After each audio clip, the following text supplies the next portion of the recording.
ajuns atunci. Și pot să vă mărturisesc acum, cu 2 zile înainte de predică o țineam în fiecare miercuri din săptămână. Și ne-am întors încet. A fost foarte dureroasă întoarcerea noastră. N-a fost Between my first period of imprisonment and the second period, there was no difference. The torture, the brutality was the same. For instance, in 1980, I was very sick in the hospital prison Jilav.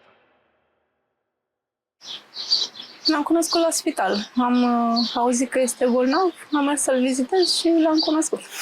Am rămas să ajut puțin, că era nevoie să rămână cineva să-l mai ajute la treburile de zi cu zi, la mâncat, la spălat. Și l-am cunoscut mai bine în felul acesta. Am avut impresia tot timpul că e ca o mamă care se bucură de fi. Asta mi-a rămas mie în cap. Era foarte afectuos și imediat reușea să se facă plăcut tuturor. Și într-adevăr că avea o inimă de mamă, tot timpul se interesa de cei pe care îi cunoștea, mai ales de cei bolnavi. A început să cunoască pacienții din secție, de care se interesa destul de des. Și cred că îi pomenea destul de mult în rugăciune, adică am putut să vedem la un moment dat rezultatele rugăciunii părintelui, să zic. Se interesa destul de mult de ceilalți pacienți și la un moment dat știa destul de multe despre ei. Un pacient care era operat de tumoră cerebrală și care era în comă, în fază terminală, era însoțit de soția dumnealui și la un moment dat febra nu putea fi stăpânită medicamentos sub nicio formă. Și părintele, de câteva ori cât a reușit să se ridice din pat, a venit și a făcut rugăciuni și la un timp scurt febra scădea pentru câteva ore bune. Apoi iar creștea și când părintele reușea să ajungă iar să mai facă o rugăciune, mai scădea febra. În rest, pacientul era cu febră foarte mare și cu convulsii. Sau în alte situații, dacă s-a simțit un pic mai bine, a mers și a mai făcut rugăciuni la diversi pacienți care erau în stadii mai grave. Nu prea se gândea la sfinția sa, doar când era foarte rău stătea liniștit și cred că se ruga. În rest, cum era un pic mai bine, făcea vizita prin secție și ajuta pe alții. Încuraja foarte mult pe cei care urmau să fie operați. Le făcea rugăciuni după cum și ei cereau. Pe de altă parte, părintele era și foarte respectuos, nu numai față de medici, față de tot personalul și față de toată lumea. Și aprecia foarte mult munca tuturor. Chiar la un moment dat pregătisem un mic cadou pentru doamna asistentă șef, o iconiță frumoasă și i-am arătat-o părintele și am spus, uitați, părinte, ne-am gândit să o dăm la asistenta șefă. Și părintele zice, da, e frumoasă, dar zice, m-am gândit să o dăm la, știți, la infirmiera aceea, care este așa foarte simplă, ce ai văzut cât muncește. Și m-am gândit că poate ar fi mai bine să-i dăm dumnei. Primeam foarte multe vizite de la oameni din toate păturile sociale, pentru că foarte multă lume auzise că este bolnav și venea să-l viziteze. Au venit foarte mulți tineri și chiar dacă părintele s-a simțit rău, a căutat să nu-i lase să plece fără să-i primească. Știu că la un moment dat chiar era un grup de tineri din Ascor și medicii chiar au fost scandalizați de atâtea vizite și părintele zice, știi, cum să facem totuși să nu plece mâhniți? Deci mai așteptăm un pic și zice, câte unul. Și așa au intrat fiecare și au luat binecuvântare și sfatul de care aveau nevoie. Erau și cunoștințe ale părintelui care veneau, au fost și mulți preoți, chiar și preafericitul Teoctist a venit, înaltul Bartolomeu, foarte multă lume. Se bucura foarte mult de vizite,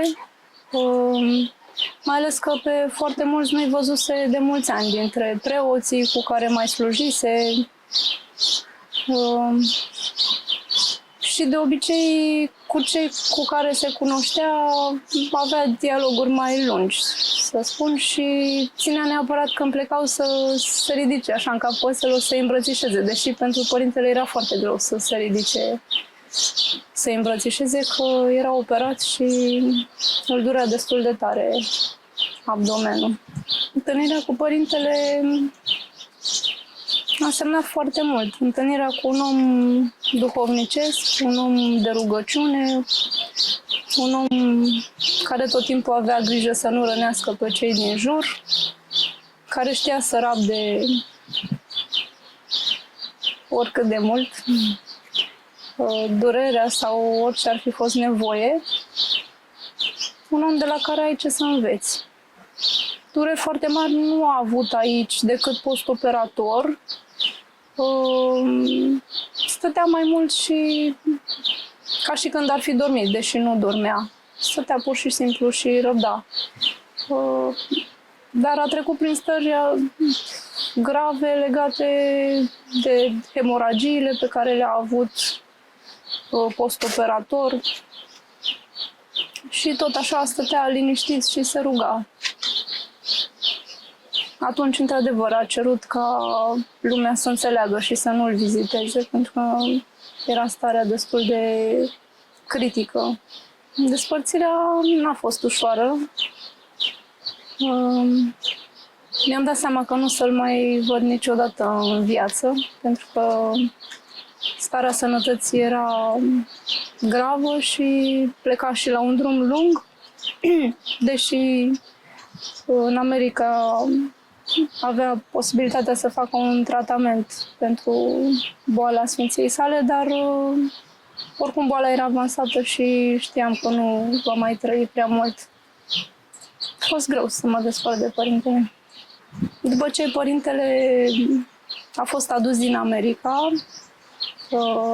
a dormit, a fost depus la mănăstirea Radu Vodă pentru aproape 48 de ore, în care am stat aproape continuu lângă părintele și s-a întâmplat de 2 ori să simțim mai multe persoane bună mireasmă în preajma sicriului părintelui, fără ca cineva să fi tămăiat.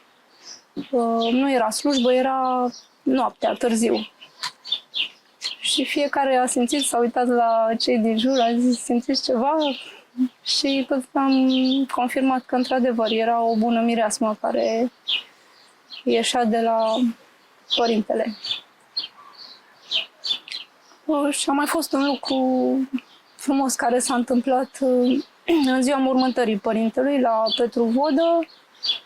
Trecând lumea să-și ia rămas bun de la părintele, a venit o femeie foarte mică de statură, care s-a chinuit de câteva ori să ajungă să sărute Sfânta Cruce din mâna părintelui. Și întrucât eram în apropierea sicriului, m-am îndemnat pe un părinte și m-a ajutat și am ridicat-o să poată să ajungă să sărute Sfânta Cruce. Femeia nu a ajuns cu mâinile pe părintele, întrucât cu mâinile s-a sprijinit de masa pe care era sicriul, dar noi am observat că după ce a plecat femeia, mâna părintelui în care era Sfânta Cruce era mai sus, cam cu 1 centimetru. Inițial ea se sprijinea pe Sfânta Evanghelie. După ce a fost femeia, mâna era mai sus. Părintele, ca o mamă bună, cred că a vrut să ajute pe femeie să ajungă mai ușor să se închine la Sfânta Cruce. Eu cred că este sfânt. Mie personal mi s-a întâmplat să am greutăți, ispite și să rog pe părintele să mă ajute și să simt ajutorul. Tot timpul am îndemnat tinerii care au venit să păstreze curăția și să se roage cât de mult pot. Asta era îndemnul părintelui către tineri. Legat de faptul că eu cred că părintele este sfânt, aș putea să mai adaug niște lucruri. Am văzut că oamenii veneau, unii poate doar pentru o binecuvântare, că nu vreau să-l obosească, știind că e foarte bolnav. Și fără să fi vorbit cu părintele, Unora le dădea binecuvântări scurte, Doamne, binecuvântează pe robul tău și îl întreba cum îl cheamă, iar altora le dădea binecuvântări lungi, să te binecuvânteze Dumnezeu până la neamul al 7-lea, sau ținea mâna pe capul omului și spunea o rugăciune și apoi rostea binecuvântarea. Și a mai fost o situație în care, mergând cu părintele pe la bolnavii din secție, am ajuns la patul unei bolnave. Era o doamnă foarte gravă, dar conștientă. Și părintele s-a apropiat de Dumnezeu și a făcut rugăciunea de dezlegare a păcatelor, care se face după moliftă. După care femeia l-a chemat pe părintele și a mărturisit un păcat pe care ea nu putuse să-l spovedească mai multă vreme. Și asta cred că nu sunt lucruri întâmplătoare. Eu cred că părintele înțelegea ce se întâmplă cu fiecare om pe care îl vedea. Da, în fața morții era liniștit, era resemnat. Nu era panicat, nu era înfricoșat. Era liniștit și se ruga. Dimineața și seara ne cerea să-i facem rugăciunile, de dimineață și de seară. Dacă mai rămânea răgaz între vizitele oamenilor peste zi, zicea, parcă aș vrea să facem un acatist la un sfânt sau la Maica Domnului. Și în rest, când se odihnea, probabil că se ruga Sfinția sa.